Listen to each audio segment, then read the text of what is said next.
The arid wilderness of the Great Sahara, 3,000 miles to the north, could hardly be in greater contrast.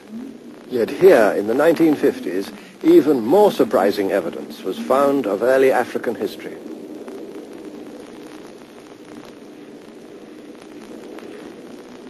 Today the place belongs to the creatures of the desert, lizards, scorpions, and snakes that can survive the searing temperatures of this thirsty land, one of the driest and most desolate regions on Earth.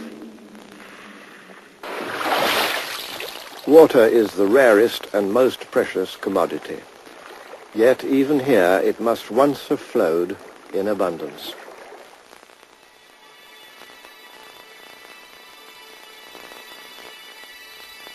The revelation of these rock paintings in the Tassili Mountains of the Algerian Sahara just 30 years ago astonished the world.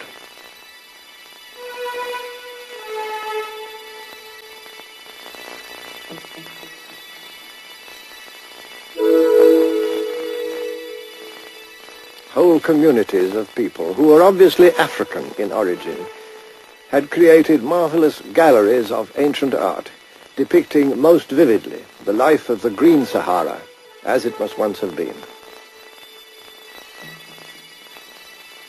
First we see hunting folk and the animals they lived among, the clearest proof that this region of the Sahara long ago teemed with wild game.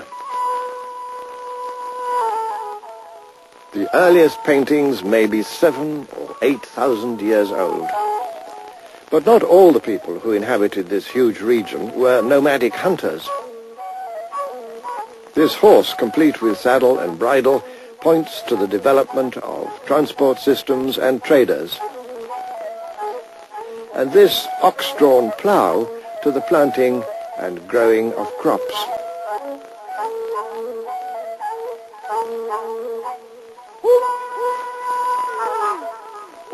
Whether for war or sport, elaborate chariots came into use, while the clothing of these people bears a striking resemblance to the tunics of ancient Egypt. The evidence of these paintings suggests a continuous community of peoples living right across the Sahara, from the Atlantic to the valley of the Nile.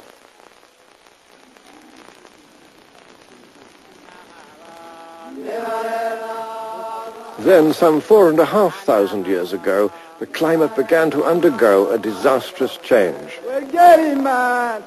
Gradually, the Sahara lost its rainfall, its animal life, and finally, its people.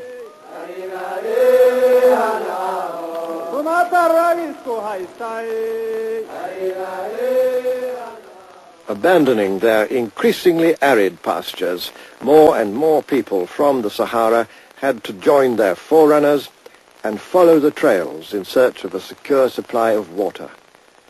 Some headed for the tropical rainforests which lay to the south and west. Others moved east towards the valley of the River Nile.